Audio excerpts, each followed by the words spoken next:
Welcome to Fan Favorite Shout Outs and Rants.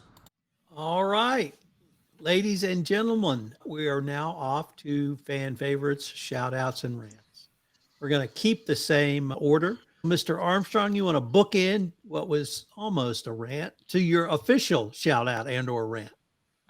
Yeah, I think you're right. I think I probably have had my rant. So I want to shout out to Sergeant Graham Saville. It's a very sad case in the UK at the moment, close to where I live, where an individual in distress, it seems, we don't know the full facts yet, went and threatened, it seems, to throw himself off a railway bridge. And Sergeant Saville selflessly went to the scene. He seems to have rescued the troubled individual, and we don't know the full facts yet, but it seems that somehow Sergeant Saville slipped or was drawn into the draft of a train and sadly lost his life, saving the distressed individual.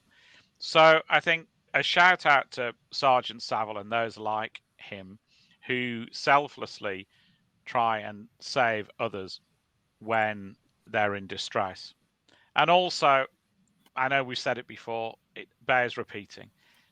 If you're in a situation where you think you have nowhere to turn and no one to talk to, and you're that guy on the bridge, then please reach out to somebody. If you can't think of anybody better to reach out to, I'm sure I speak for the five of us saying, pick up the phone to us and call us. There is always somebody there who'll listen. And often it isn't as bad as you think it is. Don't get on the bridge, ring someone, ask for help. Mr. Kelly. Yeah, I suppose we'd put this in as a rant against the U.S. federal court system for an issue that we are not going to be able to avoid as a country. Cameras in the courtroom for the federal trial of one Donald J. Trump. Right now, we do not have cameras allowed in federal courts. And frankly, I think we need to change that, at least for this trial, which is probably going to be the most high-profile trial in U.S. history and possibly even the most influential.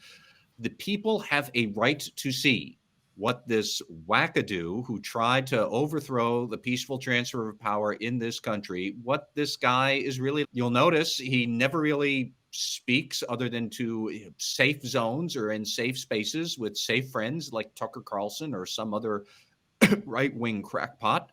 And if he is going to be on trial, which he certainly should be because the allegations against him are quite compelling, then the people in the United States really deserve to be able to see what is going on in this trial, what are witnesses saying, what is Donald Trump doing. If he is going to take the stand, which I am of two minds because I am hard-pressed to see that he could refrain from taking the stand, although that strikes me as the stupidest possible thing Donald Trump could ever do. Therefore, I do suspect he will try to do it, and we all have a right to see it. And we should see it in these federal trials, never mind the fact that we are probably going to see it in the Fulton County trial in Georgia, at least, where they do allow cameras in the courtroom. I don't think it would automatically turn this trial into a circus. I am not saying every news media outlet should get their own camera. I don't even think that we should have reporters bring their personal cameras on their cell phones into the courthouse. I'm okay with not allowing that. But C-SPAN exists for a reason, to be the great unblinking eye of all of our jurisdiction or jurisprudence and political proceedings. And this is probably going to be a big, messy fusion of both.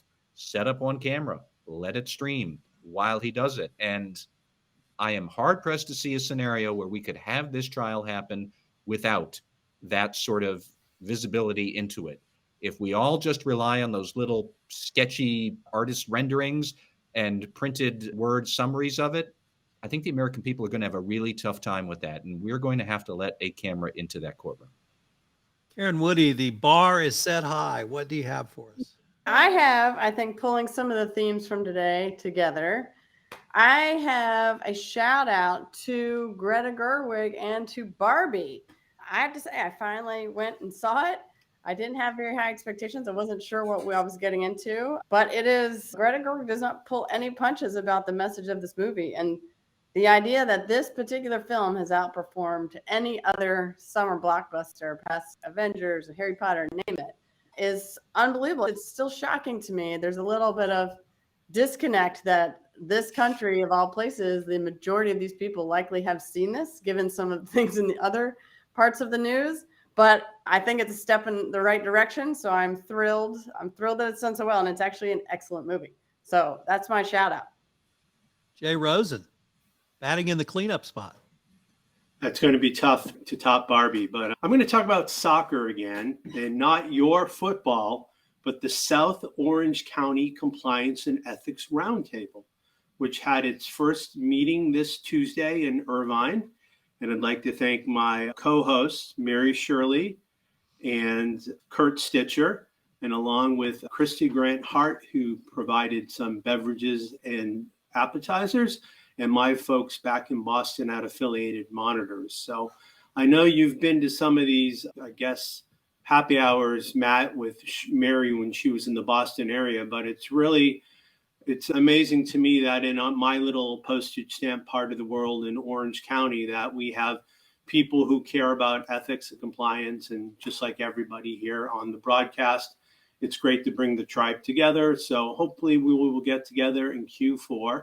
And if you know anybody who's in the Irvine, Orange County area, please send them our way because we'd love to get together in person. So thanks for the airtime for that ad.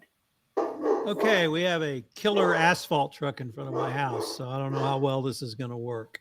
But I'm going to talk and shout out to U.S. soccer, not football, because you don't play football with your feet. But I want to shout out to Megan Rapinoe. Megan Rapinoe her last game will be against South Africa. And I fell in love with the U.S. women's soccer team back in the 90s with Mia Hamm, Brandy Chastain, going forward to Abby Wambach, Hope Solo, Carly Lloyd, and Megan Rapinoe continues in the tradition of great women U.S. national team soccer players. And I don't want everyone to remember her last kick in the World Cup to define her.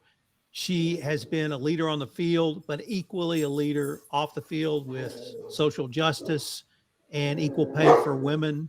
And I think that's probably about all my dogs are going to let me say. So, guys, it's been a great episode. Thank you so much. Everybody have a safe and happy Labor Day, and we'll see what next time brings. Thanks, Tom. Yeah. This is Tom Fox again. Thank you so much for listening to this episode of Everything Compliance, Shout Outs and Rants. If you've enjoyed this podcast, I hope you'll subscribe, rate, and review wherever great podcasts are listened to. Everything Compliance, Shout Outs and Rants is a production of the Compliance Podcast Network.